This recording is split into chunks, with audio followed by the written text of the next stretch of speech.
సుందరాయ శుభాంగాయ మంగళాయ మహోజసే సింహశైల నివాసాయ శ్రీ నృసింహాయ మంగళం. శ్రీ వరాహలక్ష్మీ నృసింహస్వామి వారి సన్నిధానంలో భాద్రపద శుద్ధ పూర్ణిమ ఆదివారం సెప్టెంబర్ 7వ తారీఖు యథావిధిగా 4 గంటల నుంచి 4:30 గంటల వరకు సుప్రభాతం అయిన తర్వాత ప్రాతరారాధనలో భాగంగా నిత్యవేదపారాయణం, పురుషపారాయణం, దివ్య సేవాకాలం, అనంతరం ధూపసేవ సమయంలో చతుర్వేదపారాయణం, శ్రీరామాయణం, భారతం, భాగవతం, శుక్రపురాణం, క్షేత్రమాత్యం, వరాహపురాణం, శ్రీభాష్యం, భగవద్గీత మొదలైన గ్రంథాలన్నీ పారాయణం చేయడానికి ఉపక్రమిస్తారు.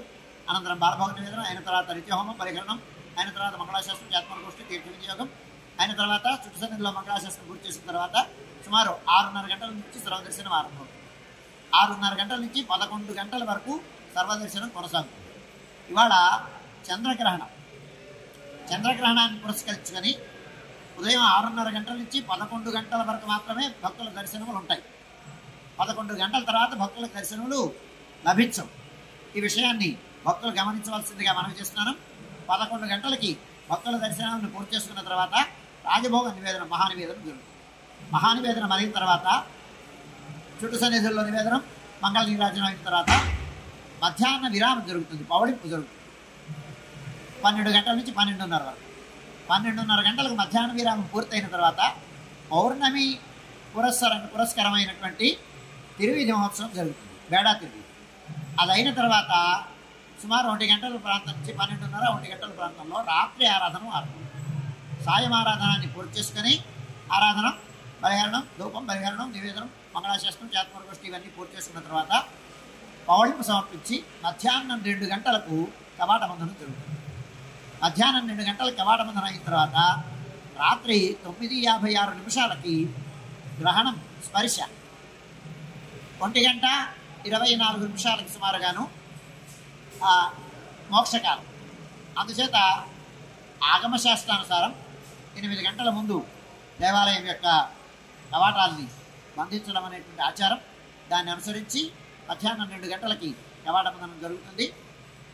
8వ తేదీ ఉదయం యథావిధిగా తెల్లారుజామున 3 గంటలకు ఆలయ సంప్రోక్షణం జరుగుతుంది. ఆలయ సంప్రోక్షణం అయిన తర్వాత స్వామివారికి స్నపన తిరువంజనం అయిన తర్వాత ఏకాంతం ఆరాధనలో ప్రాతరారాధనలో భాగంగా నిత్యవేదపారాయణం, పురుషపారాయణం, దివ్య సేవాకాలం, ధూపసేవ సమయంలో చతుర్వేదపారాయణం, శ్రీరామాయణం, భారతం, భాగవతం, శుక్రపురాణం, క్షేత్రమాత్యం, వరాహపురాణం, శ్రీభాష్యం, భగవద్గీత మొదలైన గ్రంథాలన్నీ పారాయణించడానికి ఉపక్రమిస్తారు. అనంతరం బాలభోగ నివేదనం అయిన తర్వాత నిత్యహోమం, సంప్రోక్షణ ప్రయుక్తమైన హోమం, బలిహరణం, మంగళాశాస్త్రం, జాతమరగోష్ఠి, తీర్థ వినియోగం అయిన తర్వాత చుట్టు సన్నిధిలో మంగళాశాస్త్రం అయిన తర్వాత రాజభోగ నివేదనం అయిన తర్వాత సుమారుగా 8 గంటల ప్రాంతంలో భక్తుల యొక్క దర్శనములు ఆరంభమవుతాయి. సర్వదర్శనం మధ్యాహ్నం 2:30 గంటల వరకు సర్వదర్శనం కొనసాగుతుంది. 2:30 గంటల నుంచి 3 గంటల వరకు మధ్యాహ్నం విరామం. ఈ సమయంలో భక్తుల యొక్క దర్శనం జరుగుతుంది. మధ్యాహ్నం 3 గంటల నుంచి రాత్రి 7 గంటల వరకు సర్వదర్శనం కొనసాగుతుంది. రాత్రి 7 గంటలకు రాత్రి ఆరాధన అయిన తర్వాత విశేషమైనటువంటి ఆరాధన పూర్తయిన తర్వాత ఏకాంత సేవ, కవాటబంధనంతో ఈనాటి కార్యక్రమం సుసంపన్నమవుతుంది. గ్రహణ ప్రయుక్తంగా 7వ తేదీ, 8వ తేదీ 2 రోజులు సుప్రభాతం, ప్రాతరారాధనం, రాత్రి ఆరాధనతో సహా ఆర్జిత సేవలన్నీ రద్దు చేయబడతాయి. భక్తులు గమనించవలసిందిగా మనం చేస్తాం.